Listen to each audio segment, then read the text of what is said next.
Trumpet sound global ministries வழங்கும் நம்பிக்கையின் நேரம்.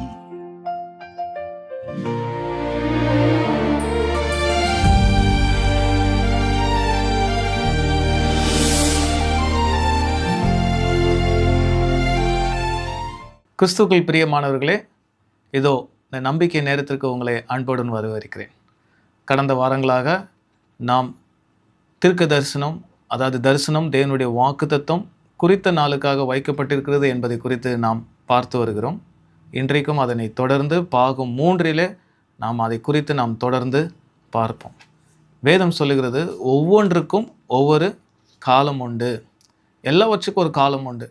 இப்போ இருக்கிற ஒரு சூழ்நிலை இறுதி வரை அதை தொடர்ந்து இருக்கும் என்று கிடையாது. காலையில் ஒரு மாதிரி இருக்கும், மாலையில் ஒரு மாதிரி இருக்கும், இன்றைக்கு ஒரு மாதிரி இருக்கும், மறுநாள் அது வேறு சூழ்நிலை ஏற்படும். மனுஷனுக்கு ஒவ்வொரு காலத்தையும் ஆண்டவர் நியமித்திருக்கிறார். இந்தந்த காலத்தில் இது நடைபெற வேண்டும் என்பது. ஆகவே எல்லோருக்கும் அழுகையின் காலம் என்றால் அது தொடர்ந்து அப்படியே இருக்கும் என்று சொல்லிவிட முடியாது. பிரியமானவர்களே, வேதம் அழகாக சொல்லியிருக்கிறது. அது பிரசங்கி 3 உங்களுக்காக நான் படிக்கிறேன். தொடர்ந்து படிக்கிறது நீங்கள் கவனமாய் கேட்கும்படி நான் கேட்கிறேன். ஒவ்வொன்றுக்கும் ஒவ்வொரு காலம் உண்டு. வானத்தின் கீழ் இருக்கிற ஒவ்வொரு காரியத்துக்கும் ஒவ்வொரு சமயம் உண்டு. பிறக்க ஒரு காலம் உண்டு, இறக்க ஒரு காலம் உண்டு. நட ஒரு காலம் உண்டு, நட்டதை பிடுங்க ஒரு காலம் உண்டு. கொல்ல ஒரு காலம் உண்டு, குணமாக்க ஒரு காலம் உண்டு. இடிக்க ஒரு காலம் உண்டு, கட்ட ஒரு காலம் உண்டு. அழ ஒரு காலம் உண்டு, நகைக்க ஒரு காலம் உண்டு. புலம்ப ஒரு காலம் உண்டு, நடனம் பண்ண ஒரு காலம் உண்டு. கற்களை எரிந்துவிட ஒரு காலம் உண்டு, கற்களை சேர்க்க ஒரு காலம் உண்டு. தழுவ ஒரு காலம் உண்டு, தழுவாமல் இருக்க ஒரு காலம் உண்டு. தேட ஒரு காலம் உண்டு, இழக்க ஒரு காலம் உண்டு. காப்பாற்ற ஒரு காலம் உண்டு, எரிந்துவிட ஒரு காலம் உண்டு. கிழிக்க ஒரு காலம் உண்டு, தைக்க ஒரு காலம் உண்டு. மௌனமாய் இருக்க ஒரு காலம் உண்டு, பேச ஒரு காலம் உண்டு. சிநேகிக்க ஒரு காலம் உண்டு, பகைக்க ஒரு காலம் உண்டு. யுத்தம் பண்ண ஒரு காலம் உண்டு, சமாதானம் பண்ண ஒரு காலம் உண்டு. வருத்தப்பட்டு பிரயாசப்படுகிறவனுக்கு அதனால் பலன் என்ன? அடுத்த வசனம் சொல்லுகிறது, மனுபுத்திரர் பாடுபடும்படி தேவன் அவர்களுக்கு நியமித்த தொல்லையை கண்டேன். 11ஆம் வசனம் பிரசங்கி 3:11 பார்ப்போம். அவர் சகலத்தையும் அதின் காலத்திலே நேர்த்தியாக செய்திருக்கிறார், உலகத்தையும் அவர்கள் உள்ளத்தில் வைத்திருக்கிறார். ஆதலால் தேவன் ஆதி முதல் அந்த மட்டும் செய்து வரும் கிரியையை மனுஷன் கண்டுபிடியான். ஹல்லேலூயா. பிரியமானவர்களே, நம்ம பார்த்தோம், சமாதானமாய் இருக்க ஒரு காலம் உண்டு, மௌனமாய் இருக்க ஒரு காலம் உண்டு, அழ ஒரு காலம் உண்டு, நகைக்க ஒரு காலம் உண்டு, சேர்ந்து வாழ ஒரு காலம் உண்டு, பிரிந்திருக்க ஒரு காலம் உண்டு என்று பார்க்கிறோம். ஒவ்வொன்றுக்கும் ஒவ்வொரு காலம் உண்டு. நம்ம அநேக வேளையில் என்னடா இந்த வாழ்க்கை இவ்வளவாக கசப்பு நிறைந்த வாழ்க்கையாக இருக்கிறது, நமக்கு விரோதமாக இருக்கிற சத்துருக்கள் பெருகி கொண்டு இருக்கிறாங்க, இந்த சூழ்நிலை மாறாமல் இருக்கிறது, இது எப்பொழுது மாறும், இந்த சூழ்நிலையிலே நாம் கடைசி வரையிலும் இருந்து விடுவோமா என்று அநேகருக்கு ஒரு கவலை உண்டு, ஒரு சந்தேகம் உண்டு. ஆனால் வேதம் என்ன சொல்லுகிறது? ஒவ்வொன்றுக்கும் ஒவ்வொரு காலம் உண்டு. ஒருவேளை நீங்கள் இப்பொழுது ஒரு தனிமையை உணர்ந்து கொண்டு இருக்கலாம், தனிமையான சூழ்நிலை இருக்கலாம். ஒருவேளை நீங்கள் உங்கள் குடும்பத்தில் சமாதானம் இன்மையான ஒரு சூழ்நிலை காணப்படலாம். ஆனால் தேவன் என்ன சொல்கிறாரு? வார்த்தை என்ன சொல்கிறது? சமாதானம் இல்லாமல் இருக்கக்கூடிய ஒரு காலம் உண்டு, சமாதானமாக இருக்க ஒரு காலம் உண்டு. சிநேகிக்க ஒரு காலம் உண்டு, பகைக்க ஒரு காலம் உண்டு. ஒருவேளை அநேகருடைய வாழ்க்கையில் நான் பார்த்துருக்கேன், கேள்விப்பட்டிருக்கேன். 10 வருடமாக எங்களுக்கு தெரியும், 10 வருடமாக 15 வருடமாக நாங்கள் சிநேகித்து நாங்கள் திருமணம் செய்து எங்களுடைய வாழ்க்கை, திருமண வாழ்க்கை 10 வருடம் 15 வருடம் கடந்து போனது, ஆனால் இப்பொழுது நாங்கள் பிரிந்து போயிருக்கிறோம் என்று. சிநேகிக்க ஒரு காலம் உண்டு, பகைக்க ஒரு காலம் உண்டு. இனிமையாக இருக்கும் ஒரு காலம் உண்டு, கசந்து போவதற்கும் ஒரு காலம் இருக்குதுங்க. பாவம் பெருகும் பொழுது அநேகருடைய அன்பு தனிந்து போகும் என்று பார்க்கிறோம். அக்கிரமம் மிகுதியாவதினால அநேகருடைய அன்பு தனிந்து போகும் என்று பார்க்கிறோம். நீங்கள் அநேகருக்கு இப்படி ஒரு கேள்வி இருக்கலாம், என்னடா என்னை அவ்வளவு நேசித்தாரே, அவங்க என்னை அதிகமாக நேசித்தாங்களே, இப்போ எங்கே போயிட்டு இந்த அன்பெல்லாம், எப்படி இந்த வாழ்க்கையில் நான் வந்து நிற்கிறேன்? அநேகருக்கு இப்படி ஒரு கேள்வி இருக்கலாம் பிரியமானவர்களே. ஆனால் கவலைப்பட வேண்டாம். ஒவ்வொன்றுக்கும் ஒரு காலம் உண்டு. தேவன் சொல்லுகிறார், அவர் எல்லாவற்றையும் அதின் காலத்திலே நேர்த்தியாக செய்திருக்கிறேன். ஆம் பிரியமானவர்களே, ஆங்கில வேதத்தில் பார்க்கும் பொழுது பியூட்டிஃபுல்னு இருக்கும், பர்ஃபெக்ட்னு இருக்கும். ஒவ்வொரு டிரான்ஸ்லேஷனில் ஆண்டவர் அழகாக செய்திருக்கிறாருங்க.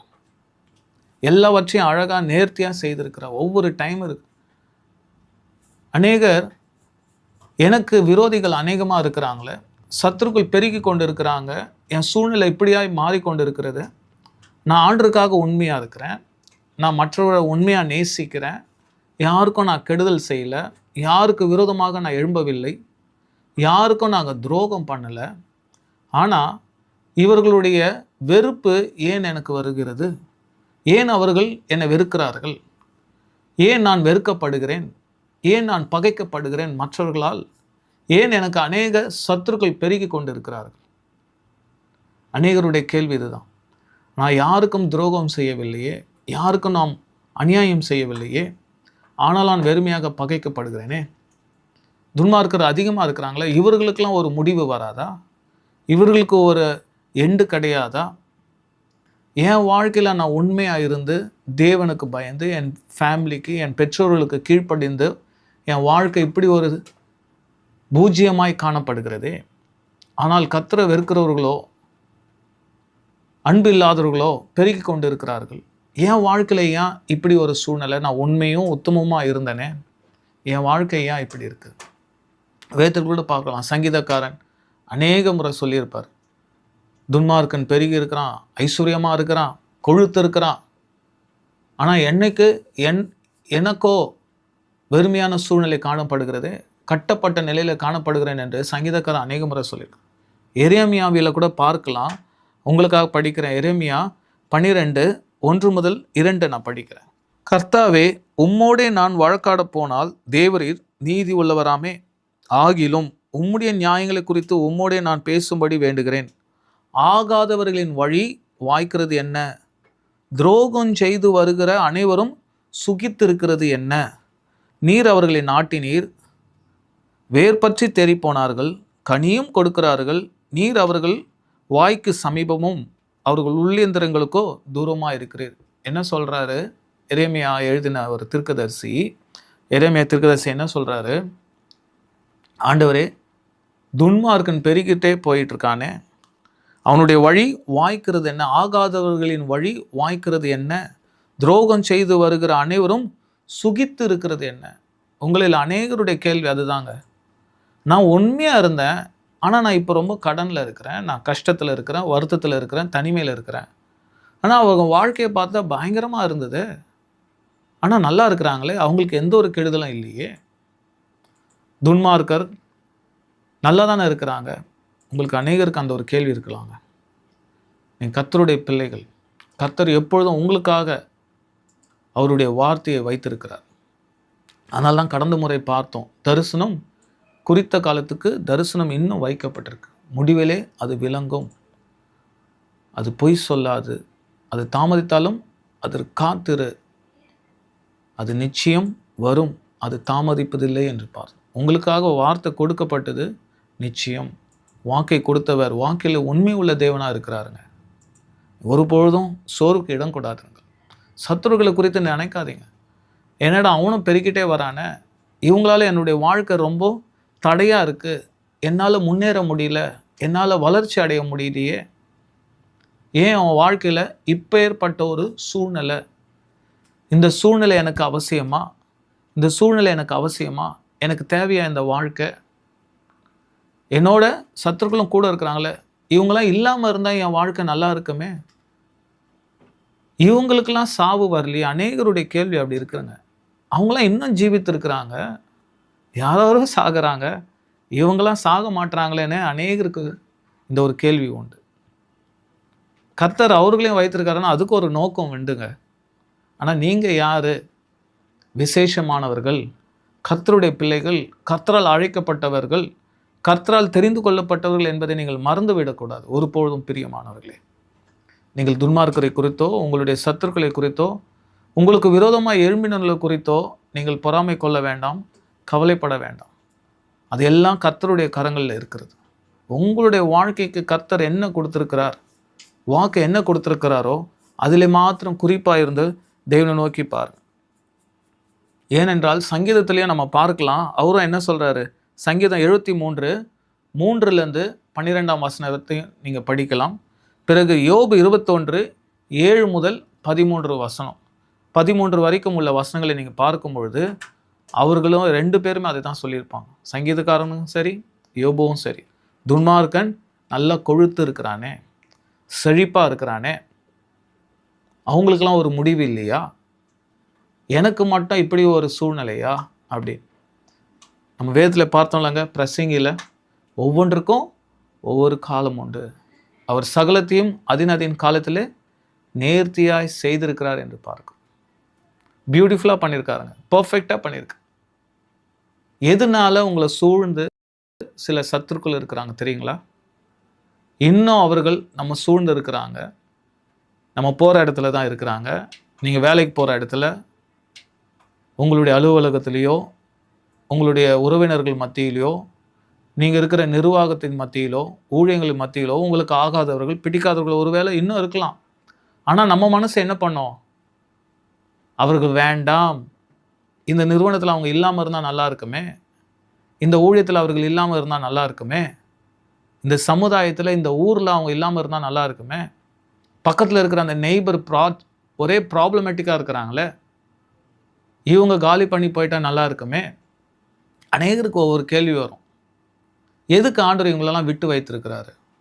அதுக்கு ஒரு பதில் இருக்குதுங்க. நம்ம எத்தனையோ முறை வேதத்தை படித்திருப்போம்.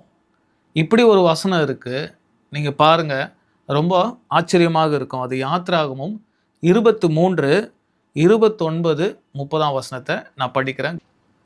தேசம் பாழாய் போகாமலும் காட்டு மிருகங்கள் உனக்கு விரோதமாய் பெருகாமலும் இருக்கும்படி நான் அவர்களை ஒரே வருஷத்திற்குள்ளே உன் முன்னின்று துரத்தி விடாமல் நீ விருத்தி அடைந்து தேசத்தை சுதந்திரித்து கொள்ளும் வரைக்கும் அவர்களை கொஞ்சம் கொஞ்சமாய் உன் முன்னின்று துரத்தி விடுவேன். ஹல்லேலூயா. பார்த்தீங்களா, ஆண்டவர் என்ன சொல்கிறாரு? உன் சத்துருக்கள் உன்னை விட்டு போகாமல் இருக்கிறாங்களே, உனக்கு ஆகாதவர்கள், உனக்கு பிடிக்காதவர்கள், உனக்கு விரோதமானவர்கள் உன்னை சூழ்ந்திருக்காங்க. நீ பார்க்குற, இவர்கள் எனக்கு வேண்டாம், இவர்கள் என் வாழ்க்கையில் வேண்டாம், இவங்களுக்கு இன்னும் முடிவு வரலையா, இவங்க எனக்கு என் லைஃப்பில் ரொம்ப டிஸ்டர்பன்ஸாக இருக்கிறாங்க, என் வாழ்க்கைக்கு ரொம்ப தடையாக இருக்கிறாங்க, என்னால் முன்னேற முடியாமல் இருக்கிறாங்க, இவங்களை நான் பார்க்கக்கூடாது, நான் விரும்புகிறேன், இவங்களுடைய சகவாசம் வேண்டாம், ஆனால் எனக்கு இதுலேருந்து எனக்கு விடுதலை இல்லையே. அவர்களையும் வைத்திருக்கிறதுக்கு ஒரு நோக்கம் உண்டுங்க. அதனால தான் ஆண்டவர் சொல்கிறாரு, சத்துருக்களை குறித்து என்ன சொல்கிறாரு, 28 படிக்கிறேன். யாத்திராகமும் 23, உன் முகத்திற்கு முன்னின்று ஏவியரையும் கானானியரையும் ஏத்தியரையும் துரத்திவிட குலவிகளை உனக்கு முன்னே அனுப்புவேன். தேசம் பாழாய் போகாமலும் காட்டு மிருகங்கள் உனக்கு விரோதமாய் பெருகாமலும் இருக்கும்படி. கவனிங்க, இப்போ ஒரு ஊரில் இல்லை ஒரு தேசத்தில் 1,00,000 பேர் இருக்கிறாங்கன்னு வச்சுக்கோங்க. அதில் ஒரு 10,000 பேர் ஆண்டவருடைய மக்கள், ஆண்டவரால் தெரிந்து கொள்ளப்பட்டது. அப்போ 1,00,000 10,000 பேர் இருக்கும் பொழுது அந்த மற்ற ஆட்களை ஆண்டவர் எடுக்கணும்னா ஒரே நேரத்தில் எடுத்தால் 1,00,000 வெறும் 10,000 பேர் மாத்திரம் இருக்கும் பொழுது என்ன நடக்கும்? ஒருவேளை அங்கே வேலை செய்கிறதுக்கு ஆள் இல்லாமல் இருக்கலாம். ஆண்டவர் என்ன சொல்கிறாரு, அந்த மக்களை நான் ஒரே நேரத்தில் எடுத்துட்டேன்னா காட்டு மிருகங்கள் என்ன ஆகிடும்? உள்ளே வந்துடும். உன் தேசத்துக்குள்ளே நீ இருக்கிற இடத்துல காட்டு மிருகங்கள் உள்ளே வந்துடும், தேசம் பாழாய் போயிடும். அதனால நீ முதல்ல பெருக வேண்டும். ஹல்லேலூயா. நீ பலுகி பெருகும் பொழுது நான் அவனையும் எடுத்து போடுவேன், ஸ்டெப் பை ஸ்டெப்பாக எடுப்பேன். அதனால தான் அழகாக சொல்லப்பட்டிருக்கு, தேசம் பாழாய் போகாமலும் காட்டு மிருகங்கள் உனக்கு விரோதமாய் பெருகாமலும் இருக்கும்படி நான் அவர்களை ஒரே வருஷத்திற்குள்ளே உன் முன்னின்று துரத்தி விடாமல். அநேகருடைய எதிர்பார்ப்பு அதுதாங்க, உடனே நடக்கணும், இன்ஸ்டண்ட்டாக நடக்கணும். இவங்க எனக்கு வேண்டவே வேண்டாம், இந்த லைஃப் எனக்கு வேண்டாம், இந்த சூழ்நிலை எனக்கு வேண்டாம் அப்படின்னு நம்ம நினைப்போம். ஆண்டவர் என்ன சொல்கிறாரு, எனக்கு தெரியும் ஒரு 10 லட்சம் பேர் இருக்கிற மக்கள் மத்தியில் 1,00,000 பேர் தான் ஆண்டவருடைய பிள்ளைகள். 9 லட்சம் பேரை திடீர்னு ஆண்டவர் எடுத்துட்டா ஒரே நேரத்தில் என்ன நடக்குங்க? அந்த தேசம் பாழாய் போடும். மக்கள் அங்கே அவசியம். ஒருவேளை அந்த தேசத்திற்குள்ள என்ன ஆகிடுமா? காட்டு மிருகங்கள்லாம் உள்ளே வந்துடும். அப்போது ஈஸியாக அந்த 1 லட்சம் பேர் இருக்கிற மக்களை அந்த காட்டு மிருகங்களை என்ன பண்ண முடியும்? மேற்கொள்ள முடியும். 10 லட்சம் பேர் இந்த இடத்துல வேலை நிறைவேறியது. அந்த இடத்துல இந்த 1 லட்சம் பேர் அவ்வளோ பேருடைய வேலைகளை உடனே செய்ய முடியுமா? செய்ய முடியாது. தேவனால் அழைக்கப்பட்டவர்கள் இந்த 1 லட்சம் பேர் 10 லட்சமாக மாறும் பொழுது ஆண்டவர் அதே நேரத்தில் என்ன பண்ணுவாங்க? மற்றவர்களை கொஞ்சம் கொஞ்சமாக வெளியேற்றுவார். இதுதான் ஆண்டவர் அழகாக சொல்லப்பட்டிருக்கு. தேசம் பாழாய் போகாமலும் காட்டு மிருகங்கள் உனக்கு விரோதமாய் பெருகாமலும் இருக்கும்படி நான் அவர்களை ஒரே வருஷத்திற்குள்ளே உன் முன்னின்று துரத்தி விடாமல் நீ விருத்தி அடைந்து தேசத்தை சுதந்திரித்து கொள்ளும் வரைக்கும் அவர்களை கொஞ்சம் கொஞ்சமாய் உன் முன்னின்று துரத்தி விடுவேன். ஸோ சத்துருக்கள் ஒரு வகையில் நமக்கு ஆண்டவர் எப்படி வைத்திருக்கிறாரு? பாதுகாப்பான ஒரு அரணாக வைத்திருக்கிறார், ஒரு கோட்டையாக இருக்கிறாங்க. இங்கே இஸ்ரேல் ஜனங்களுக்கு அதுதான் நடக்குது. ஆண்டவர் என்ன சொல்கிறார்? நம்ம ஒன்று நினைப்போம், இவங்க போயிட்டா நமக்கு நல்ல ஒரு லைஃப் இருக்கும், நல்ல ஒரு விடுதலை இருக்கும்னு நினைக்கிறோம். ஆனால் இங்கே என்ன சொல்லப்பட்டிருக்கு? ஒருவேளை உன்னுடைய சத்துருக்கள் அவர்களெல்லாம் நான் வெளியேற்றி விட்டால் தேசம் பாழாய் போடும். தேசம் பாழாய் போனால் எப்படி? காட்டு மிருகங்கள் உள்ளே வந்துடும். அதை மெயின்டைன் பண்ணுறதுக்கு, அதை பராமரிப்பதற்கு மக்கள் தொகை வேண்டும். அதுதான் இங்கே வேதம் சொல்லப்படுகிறது. நம்ம என்ன நினைக்கிறோம்? யார் இல்லைனாலும் பரவாயில்ல, என்னால் வாழ்ந்துட முடியும், என்னால் தனியாக வாழ்ந்துட முடியும் நம்ம நினைக்கிறோங்க. சில நேரத்தில் சத்துருக்களாக இருப்பாங்க, நம்ம பகைக்கிறவங்களாக இருப்பாங்க. ஆண்டவர் அவர்களே நமக்கு ஒரு ஆசீர்வாதமாக வைத்திருப்பார். நமக்கு தெரியாது. நம்முடைய ஜெபம் என்ன இருக்கும்? ஆண்டவரே இவங்க என் வாழ்க்கையில் வேண்டாம். சில பேருடைய வாஞ்சை இருக்கும், அவங்க சாக மாட்டாங்களா, அவங்க செத்தா எனக்கு இது நல்லது நடக்குமே, சொத்துல பங்கு வருமே, இவங்களால எனக்கு ரொம்ப தடையாக இருக்க. அதையே நம்ம நிறைய பேர் நினச்சி காத்துட்ருப்பாங்க. அவங்க தடை இல்லைங்க, தேவன் உங்களுக்காக ஒரு குறித்த நாளை வைத்திருக்கிறார். ஆமென் சொல்லுவோமா? ஹல்லேலூயா. ஒவ்வொன்றுக்கும் ஒவ்வொரு காலம் உண்டு. அவர் சகலத்தையும் அதின் காலத்தில் நேர்த்தியாய் செய்திருக்கிறார் என்று நம்ம வேதத்தில் பார்க்குறோம். பர்ஃபெக்டாக செய்திருக்கார். He knows better than us. ஆண்டவருக்கு நன்றாக தெரியுங்க. நம்மளை விட ஆண்டவர் வல்லவர், அவருக்கு எல்லாம் தெரியும். சகலத்தையும் உண்டாக்கின தேவன் நமக்கு நம்முடைய வாழ்க்கையில் எப்பொழுது என்ன நடக்க வேண்டும் என்பதை ஆண்டவர் முன்குறித்திருக்கிறார். நமக்கு பொறுமை ரொம்ப அவசியமாக இருக்கிறது. நீங்கள் சத்துருக்களை குறித்து நீங்கள் கலங்க வேண்டாம். உங்களை விரோதிக்கிறவர்களை குறித்து நீங்கள் பயப்பட வேண்டாம், கலங்க வேண்டாம். அதனால் நீங்கள் ஒரு பொழுதும் டிஸ்டர்ப் ஆக வேண்டாங்க. ஆண்டவர் உங்களுக்காக எல்லாவற்றையும் செய்ய ஒரு வல்லமை உள்ள தேவனாக இருக்கிறார். சமாதானம் பண்ணுகிறவர்கள் பாக்கியவான்கள் என்று வேதம் சொல்லுகிறது. நீங்கள் சமாதானம் பண்ண முடியலனாலும் தேவனுக்காக நீங்கள் காத்திருக்கலாம். பொறுமை நமக்கு அவசியமாக இருக்கிறது. பொறுமை நமக்கு மிகவும் அவசியமாக இருக்கிறது. அநேகருக்கு ரொம்ப இன்ஸ்டண்ட்டாக நடக்கணும், ரொம்ப அவசரப்படுவாங்க. பொறுமை இருக்காது. எனக்கு உடனே நடக்கணும். சைக்காலஜியில் இம்பல்சிவ்னு சொல்லுவாங்க. ரொம்ப டக்குன்னு நடக்கணும். அவங்களுக்கு பொறுமை இருக்காது. உடனே எனக்கு நடக்கணும், உடனே எனக்கு தெரியணும் ரிசல்ட்டுன்னு இருப்பாங்க. ரிசல்ட்டுக்காக அநேகர் ரொம்ப காத்துட்ருப்பாங்க. அங்கே என்ன நடக்கும், ஏது நடக்கும்ன்ட்டு. ஆனால் ஆண்டவர் நமக்காக ஒரு ரிசல்ட் வைத்திருக்காரு. ஏதோ ஒரு விஷயத்துக்காக நம்ம எதிர்பார்த்துட்ருக்கலாம். ஆனால் ஆண்டவர் நிச்சயம் நமக்காக ஒரு நன்மையான காரியத்தை வைத்திருக்கிறார் என்பது தாங்க உண்மை. ஏன்னா யாத்திராகமம் நம்ம பார்த்தோம், இவர்களை எப்படியாவது அழித்து விடும் ஆண்டவரே என்று நம்ம ஜெபிக்கலாம். ஆனால் ஆண்டவர் என்ன சொல்கிறாரு? அதற்கு ஒரு நேரம் வைத்திருக்கிறேன். கொஞ்சம் கொஞ்சமாக சில பிரச்சனைகள் எடுப்பேன். ஒரே நேரத்தில் அந்த பிரச்சனை, நீங்கள் நினைக்கிற பிரச்சனை ஒரே இரவில் போகணும்னு நீங்கள் நினைக்கலாம். ஆனால் அதுக்கும் ஒரு டைம் இருக்குது. யோசிப்பு சிறைச்சாலையில் இருக்கிறாரு.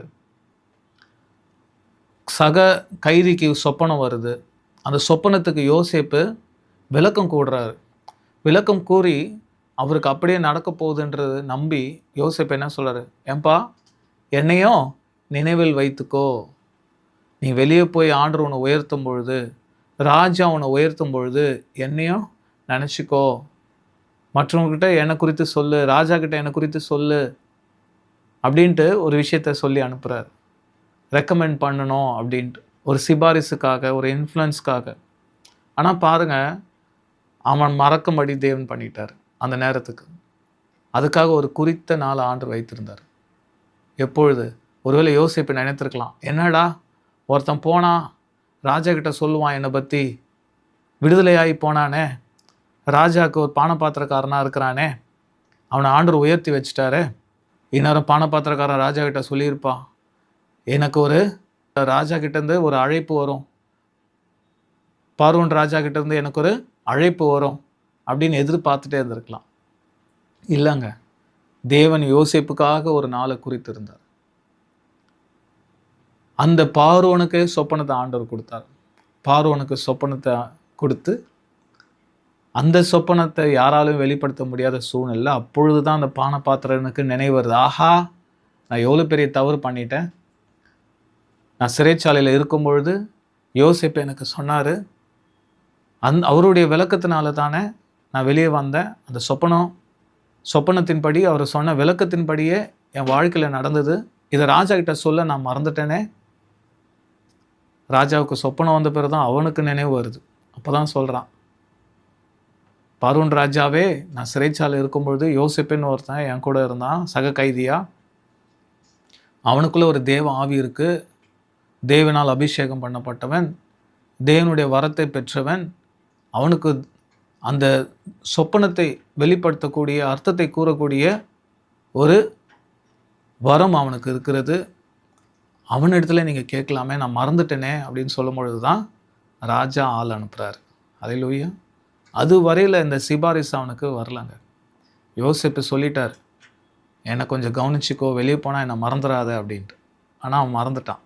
ஏன்னா ஆண்டவருடைய நேரம்னு ஒன்று இருந்ததுங்க. ஆண்டவருக்கு தெரியும் சரியான டைம். அந்த டைமில் யோசேப்புக்கு அழைப்பு வருது. எங்கேருந்து? பார்வோன் கிட்டேருந்து அழைப்பு வருது. அதுதான் சரியான ஒரு நேரம், யோசேப்பினுடைய உயர்வுக்கான ஒரு நேரம். நம்ம வாழ்க்கையில் கூட அநேகர் சில ஆசீர்வாதத்துக்கு காத்திருக்கலாம்.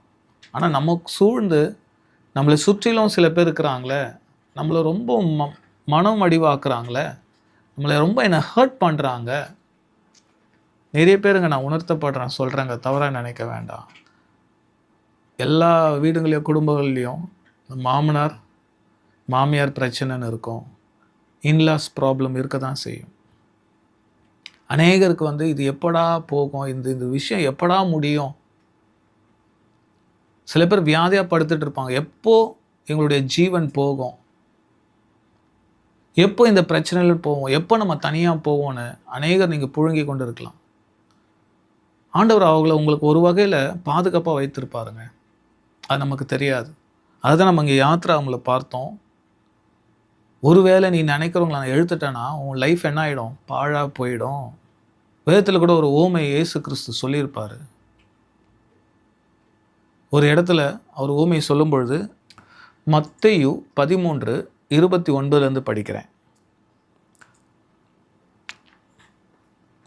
அதற்கு அவன், வேண்டாம், களைகளை பிடுங்கும்போது நீங்கள் கோதுமையும் கூட வேரோடு பிடுங்காதபடிக்கு இரண்டையும் அறுப்பு மட்டும் வளர விடுங்கள். பாருங்க, ஒரு நேரத்தில் விதைக்கிறாங்க. அந்த எஜமான்கிட்ட வேலைக்காரன் சொல்கிறான், நம்ம நல்ல விதையை தான் விதைச்சோம், கூட களையும் வளருதே, எப்படி அதுன்னும் பொழுது அவர் என்ன சொல்கிறாரு பாருங்கள். அந்த வசனத்தை படிக்கிறவங்களுக்கு 25 மனுஷர் நித்திரை பண்ணுகையில் அவனுடைய சத்ரு கோதுமைக்குள் களைகளை விதைத்து விட்டு போனான். பயிரானது வளர்ந்து கதிர்விட்ட போது களைகளும் காணப்பட்டது. வீட்டெஜமானுடைய வேலைக்காரர் அவனிடத்தில் ஆண்டவனே, நீர் உமது நிலத்தில் நல்ல விதையை விதைத்தீர் அல்லவா, பின்னை அதில் களைகள் எப்படி உண்டானது என்றார்கள். அதற்கு அவன், சத்ரு அதை செய்தான் என்றான். அப்பொழுது வேலைக்காரர், நாங்கள் போய் அவைகளை பிடுங்கி போட உமக்கு சித்தமா என்று கேட்டார்கள். என்ன சொல்கிறாங்க? களைகளை நாங்கள் போய் பிடுங்கிடுறோம், நம்மளுடைய லேண்டில் நல்ல விதை தான் இருந்தது, களைகள் கூட வளருது, வேறு யாரும் செய்யலப்பா. அந்த எஜமான் என்ன சொல்கிறான், சத்துருக்கள் தான் களையை விதைத்தார், நாங்கள் போய் பிடுங்கி போட்டுறேன் அப்படின்னும் பொழுது இந்த எஜமான் என்ன சொல்கிறான், நோ நோ வேணாம் வேண்டாம். ஏன் வேண்டான்றீங்க? அந்த களைகள் நமக்கு வேண்டாவே. அது நல்ல விதை வளரக்கூடாதபடிக்கு, தானியம் வரக்கூடாதபடிக்கு அந்த களைகள் என்ன பண்ணுது, தண்ணீரை உறிஞ்சிருத, நம்ம போடுற உரம் எல்லாம் அது சாப்பிட்றது, இதுக்கு பலன் இல்லாமல் போயிடுமே, நான் போய் களைகளை பிடுங்கிறேன் அப்படின்ட்டு வேலைக்காரங்க போய் கேட்கும் பொழுது அந்த எஜமான் என்ன சொல்கிறாரு பாருங்க. அதற்கு அவன், வேண்டாம், களைகளை பிடுங்கும்போது நீங்கள் கோதுமையும் கூட வேரோடு பிடுங்காதபடி இரண்டையும் அறுப்பு மட்டும் வளர விடுங்கள். ஹல்லேலூயா. நீங்கள் ரெண்டையும் பிடுங்காதபடிக்கு அறுப்பு மட்டும், ஹார்வெஸ்ட் வர வரைக்கும் நீங்கள் என்ன பண்ணாதீங்க, அதை விட்டுடுங்க, அதை பிடுங்க வேண்டாம். நீங்கள் களைகளை பிடுங்குறன்ற சூழ்நிலையில் பிடுங்கும்பொழுது என்ன ஆகிடும், அந்த கோதுமை மணியும் உங்கள் கையில் வந்துடும், நல்ல தானியமும் நீங்கள் பிடுங்கிடுங்க, வேரோடு பிடுங்கிடுங்க நல்ல தானியத்தையும். அதான் இயேசு கிறிஸ்து ஓமையாக சொல்கிறாரு. அறுப்பு காலத்தில் நான் அறுக்கிறவர்களை நோக்கி, முதலாவது 30ஆம் வசனத்தை படிக்கிறேன். அறுப்பு காலத்தில் நான் அறுக்கிறவர்களை நோக்கி, முதலாவது களைகளை பிடுங்கி அவைகளை சுட்டெரிக்கிறதற்கு கட்டுகளாக கட்டுங்கள், கோதுமையோ என் களஞ்சியத்தில் சேர்த்து வையுங்கள் என்பேன் என்று சொன்னான். ஹல்லேலூயா. ஒரு டைம் இருக்குதுங்க, சத்துருக்களை சந்திக்கிறதுக்கான நேரத்தை ஆண்டவர் வைத்திருப்பார். உங்களோட சத்துருக்களும் கூட வளர்றானா, அவங்க நல்லா செழிக்கிறத நீங்கள் பார்க்குறீங்களா, அதை குறித்து நீங்கள் கவலைப்பட வேண்டாம். நீங்கள் வளரணுன்றது ஆண்டவருடைய நோக்கம். ஒருவேளை சத்துருக்களை உங்ககிட்டேருந்து எடுக்கும் பொழுது அது உங்களுக்கு ஒரு பாதிப்பை ஏற்படுத்தலாம், அது உங்களுக்கு ஒரு நட்டத்தை ஏற்படுத்தலாம், அது உங்களுக்கு ஒரு இழப்பை ஏற்படுத்தலாம். நம்ம நினைப்போங்க, சுயமாக நம்ம நினைப்போம், நம்முடைய அறிவு அவ்வளோதான், ஐயோ இவர்கள் என் லைஃப்பில் இல்லாமல் போனால் நல்லா இருக்குமே, இவர்களை நான் பார்க்கக்கூடாது, இவர்கள் எனக்கு வேண்டாம் என்று நீங்கள் நினைக்கலாம். ஆனால் ஆண்டவர் என்ன சொல்கிறார், இல்லை இல்லை, உனக்கு நான் கொடுத்த வாக்குத்தத்தத்தை நிறைவேற்றுவது என்னுடைய வேலை, அதை குறித்து நீ ஒருபொழுதும் கவலைப்பட வேண்டாம். ஹல்லேலூயா. கர்த்தரை நோக்கி பார்ப்போம். கர்த்தாவை துதிக்கிறோம். பரலோகத்தில் உள்ள சிங்காசனத்தில் வீற்றிருக்கும் பிதாவாகிய தேவனே, இயேசு கிறிஸ்துவின் நாமத்தினாலே உம்முடைய பார்த்து வரும். இப்பொழுது ஆண்டவரே, நீர் கொடுத்த இந்த அருமையான வார்த்தைக்காக ஸ்தோத்திரம் ஆண்டவரே. தேசம் பாழாய் போகாமலும் காட்டு மிருகங்கள் உன்னை மேற்கொள்ளாமலும் இருக்கும்படி உன் சத்துருக்களை நான் ஒரே வருஷத்தில் எடுத்துக்கொள்ளாமல், அவர்களை விரட்டி அடிக்காமல், துரத்தாமல், கொஞ்சம் கொஞ்சமாய் அவர்களை நான் துரத்துவேன். நீ பலுகி பெருகும் வரைக்கும், நீர் செழித்து ஓங்கும் வரைக்கும் நான் அவர்களை கொஞ்சம் கொஞ்சமாய் நீக்கிவிடுவேன் என்று சொன்ன வார்த்தைக்காக ஸ்தோத்திரம். இதோ கோதுமை மணியை நீங்கள் வேரோடு பிடுங்காதபடிக்கு களைகளையும் வளர விடுங்கள் என்று சொன்ன வார்த்தையை நாங்கள் பார்த்து ஆண்டவரே. உம்முடைய பிள்ளைகள் அவர்களுடைய வளர்ச்சிக்கு தடை என்று நினைக்கிற காரியத்தில் நீர் கூட இருக்கிறீர். அவர்களை நீர் உயர்த்த தேவனாக இருக்கிறீர். உம்முடைய வார்த்தை பெற்றுக்கொண்டவர்களுடைய வாழ்க்கையிலே நீர் உயர்த்த வல்லவர். செழிப்பை கட்டளையிடுகிற தேவன், பெருக பண்ணுகிற தேவன், ஆசீர்வாதத்தை கொடுக்கிறவர். நீரே வழிநடத்தும் பொறுப்பேற்றுக்கொள்ளும். எல்லோருடைய கலக்கங்களை நீக்கி போடுங்க, எல்லோருடைய சந்தேகங்களை நீக்கி போடுங்க, எல்லோருடைய பயத்தை நீக்கி போடுங்க ஆண்டவரே. ஆண்டவரே, அவர்களை ட்ரமடைஸ் பண்ணுகிற எல்லா காரியங்களிலிருந்து நீர் அவர்களை விடுதலை பண்ணும்படியா இயேசுவின் நாமத்தில் வச்சு.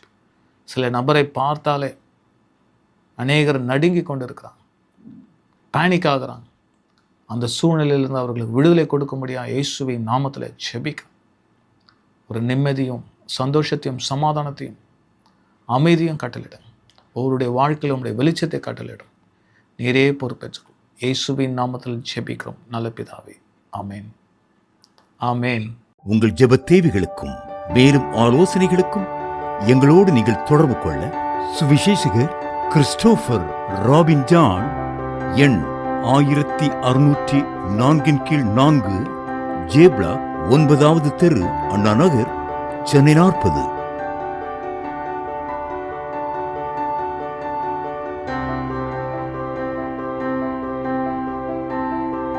செல்போன் எண் 730544445159.